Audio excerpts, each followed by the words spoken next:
ஜய ஜய சங்கரா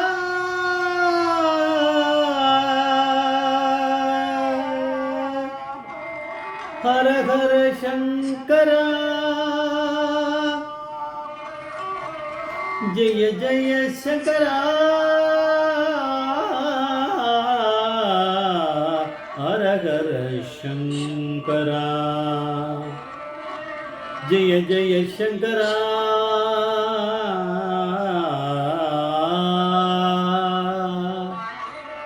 ஹர ஹர சங்கரா ஜய ஜய சங்கரா ஹர ஹர சங்கரா ஜய ஜய சங்கரா ஹர ஹர சங்கரா ஜய ஜய சங்கரா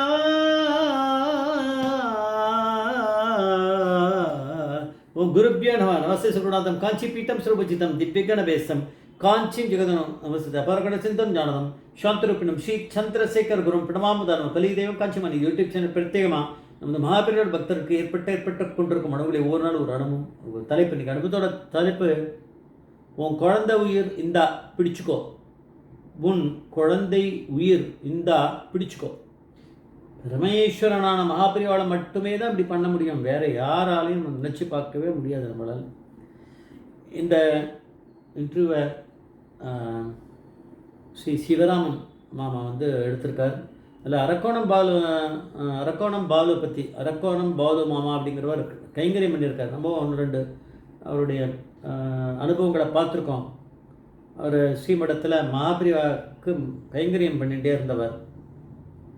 இவர் கல்யாணம் ஆன புதுசில் இவருக்கு வருஷமாக குழந்தை இல்லை. அப்புறம் மகாபெரிவா அனுகிரகம் குழந்தை பிறக்கும்னு சொன்னார். அதுக்கப்புறம் வந்து அவள் கன்சீவ் ஆகி ஒரு மாதம்தான் இருக்கும். ஒரு மாதம் இருக்கும்போது இவர் வந்து அந்த பக்கம் ஊருக்கு வந்திருக்கார். அப்போ கன்சீவ் ஆகி ஒரு மாதம் பெரியவா கிட்ட விஷயத்தை சொல்ல வந்தாரா இதில் இல்லை, பெரியவா கிட்ட சொல்லியிருக்கவும் மாட்டார். ஏன்னா இவர் ஊருக்கு வந்திருப்பார். அவ்வளோதான், கன்ஃபார்ம் ஆகிருக்காது. ஒரு மாதம் கன்ஃபார்ம் ஆகி ஒரு மாதம் ஆகிருக்கு, அவ்வளோதான். ஒரு ஊருக்கு வந்திருக்கார், ஒரு பிரேக் மாதிரி. அப்போ வந்தபோது ஒரு நாளைக்கு இவருக்கு ஒரு கணா வந்திருக்கு. அந்த கணாவில் இவர் இருக்கார், அரக்கோணம் பாலு இருக்கார், ஸ்ரீமட்டம் பாலு இருக்கார், அப்புறம் வேதபுரி மாமா 3 பேர் இருக்கா. கலவையில் மகாபிரிவா இருக்கா. அப்போ வந்து அந்த கணாவில் என்ன ஆகுது அப்படின்னா, பெரியவா ஏதோ ஒரு சன்னதி கிட்ட போயிட்டே இருக்க மாதிரி இருக்குது. அங்கே ஆதி சங்கரெல்லாம் சன்னதிலாம் இருக்குமே. அங்கே ஏதோ ஒரு மணி இருக்குமே.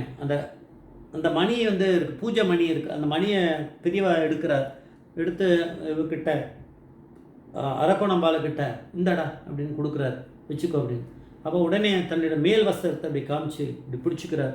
அரக்கோணம்பால் பிடிச்சிக்கிறார். இவர் மாபெரிவாளை பரமேஸ்வரனை பார்த்துட்டே இப்படி பிடிச்சிக்கிறார். அது என்ன ஆயிடுத்துன்னா, அந்த மணி வந்து கீழே விழுந்துருது, தரையில் பொத்துன்னு கீழே விழுந்துருது. அப்போ நகர்ந்துட்டார். ஏன்னா காலில் விழுந்துற போகிறதுல அவருக்கு தான் நடந்துட்டார். உடனே பெரியவா வந்து நகர்ந்து போய் அதை திருப்பி எடுத்து இந்தா பத்திரமா பிடிச்சிக்கோ அப்படின்னு கொடுக்குறார். அப்போ ரெண்டாவது தடவை கொடுக்கும்போது கரெக்டாக கெட்டியாக பிடிச்சிட்டார், எடுத்து வச்சுட்டார். இது கணா போயிடுத்து. இவருக்கு அந்த கணா வந்து என்னன்னு தெரியல. இன்டர்வியூலையும் அவர் சொல்லலை, கேட்கலை. இந்த கணா தான் அதை வச்சுன்னு தான் இப்போ நான் சொல்லிகிட்டு இருக்கேன். அந்த கணா என்னது அப்படிங்கிறது. ஆனால் என்ன அது மிரக்கல்ன்றதை சொல்லிட்டார். ஆனால் அந்த தலைப்பு இருக்கு இல்லையா, அதையும் லிங்க் பண்ண முடியல. இப்போ தலைப்பு வந்து மணி எடுத்து கொடுத்தது என்னன்றது கேட்டால் அவருக்கு தெரியல. எனக்கு தெரியுறது அது என்னதுன்னு. இது என்ன இருக்குது அப்படின்னா, 7 மாதம் ஆனோடனே அந்த ப்ரீமச்சூர் பேபி குழந்தை சீக்கிரமே பிறந்துடுது. ஆனால் குழந்தை பிறந்ததுக்கு ரொம்ப பிரச்சனை. நிறைய காம்ப்ளிகேஷன்ஸ், இன்குபேட்டர், வென்டிலேட்டர் இதெல்லாம் இருக்குது. ரொம்ப கஷ்டமாக இருக்குது. இவளுக்கு குழந்தை பிறக்குமா என்னன்னு இவர் வந்துட்டார். அங்கே மடத்துலேருந்து கிளம்பி வந்து குழந்தை பிறக்க இந்த நியூஸ் சொல்லியிருப்பாள், ஆஸ்பத்திரியில் சேர்த்துருக்கோன்னு உடனே ஓடி வந்துட்டார். இங்கே இருக்கார், ரொம்ப கஷ்டப்பட்டுருக்கார். டாக்டர் அதை கேட்டால் ஒன்று பதில் சொல்லாமல் இருக்காராம். ஆனால் ஒன்று நம்ம நினச்சிக்கணும், நம்ம மாபெரிவா அப்படிங்கிற பரமேஸ்வரன் கூட கைங்கரியம் பண்ணியிருந்தவெல்லாம் பரமேஸ்வரன் வந்து காப்பாற்றிடுறாரு அப்படிங்கிறத நம்ம தெரிஞ்சுக்கலாம். மற்ற பேரையும் பண்ண மாட்டாரான்னா பண்ணுவார். ஆனால் மடத்தில் இருக்கவாள்லாம் எவ்வளோ அப்பாவிகளாக இருந்திருக்கா. அவள் வந்து ஒரு டாக்டரை வந்து என்ன சொல்லுங்கன்னா, இப்போ கூட இருக்கா நிறைய டாக்டர்கள்லாம் பாப்பா, சில பேர் தெரிஞ்சுப்பா, உண்மையை சில பேர் சொல்லுவா, இதுதான் சுச்சுவேஷன்னு. ஆனால் ரொம்ப காலமாகவே அப்படி நடந்திருக்கு. ஒன்றுமே சொல்ல பாவம் ஒரு அப்பாவி அவ மகாபிரிவாவுக்கு கைங்கரியம் பண்ணுறா. ஒரு உண்மையை சொன்னால் என்ன, நான் வந்து இப்படி பார்த்துட்டு இருக்கேன், குழந்தை உயிர் காப்பாற்று ஒன்றா சரியாயிடும் கவலைப்படாதீங்கன்னு சொல்லாமே ஒரு பதிலும் சொல்லாமல் இருக்கான்னா அவளுக்கு எவ்வளோ கதி கலங்கும். குழந்தைய தனக்கு பிறந்த குழந்தை அப்படி இருக்குது, தவிச்சுன்னு இருக்குது, வெண்டிலேட்டரில் இன்குபேட்டரில் இருக்குன்னா அதுக்கு உயிர் இப்போ வருமா, உயிர் வந்து வந்துடுமா, திருப்பி மீண்டு வந்து குழந்தை பொழைச்சிடுமான்னு சொல்லலாமே. அந்த அளவுக்கு கூட இரக்கம் இல்லாமல் மறைக்கிறாவா அப்படின்னா அப்படி இருந்திருக்கா. ஆனால் அந்த மாதிரி இருக்கா அப்படிங்கிறதுனால மாப்பிரை அப்படிங்கிற பரமேஸ்வரன் கைவிடலை வர, அதுதான் நம்ம சொல்லணும்.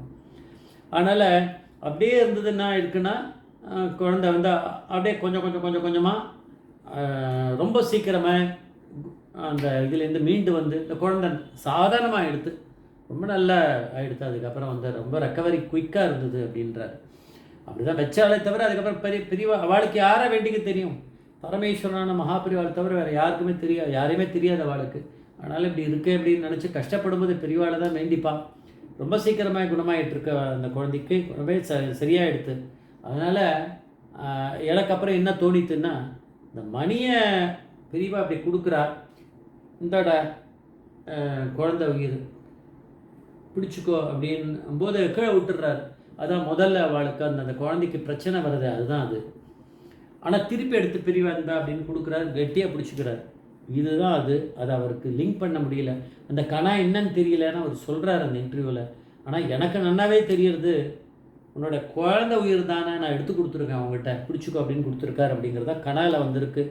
அதை வந்து எப்போ சொல்லிட்டார், கன்சீவ் ஆகி 1 மாதத்துலேயே சொல்லிட்டார், கெட்டியாக பிடிச்சிக்கோ அந்த மணியான்னு. இதுக்கும் அதுக்கும் சம்பந்தம் அதுதான் இருக்குது. பெரியவா அப்படிங்கிற பரமேஸ்வரன் கேட்டுன்னு சொல்லியிருப்பார். பெரியவா எதை சொன்னார், எதையுமே சொல்லாமல் சில இதெல்லாம் போயிருக்காரு. அவர் வந்து பரமேஸ்வரன் கைலாசத்தை நோக்கி போயாச்சு, அவர் அங்கே தான் இருக்கார். ஜெய் ஜெய்சங்கர சங்கர மகாபிரியா பாதமேஸ்வரன் மகாபிரியா பாதமேஸ்வரனும்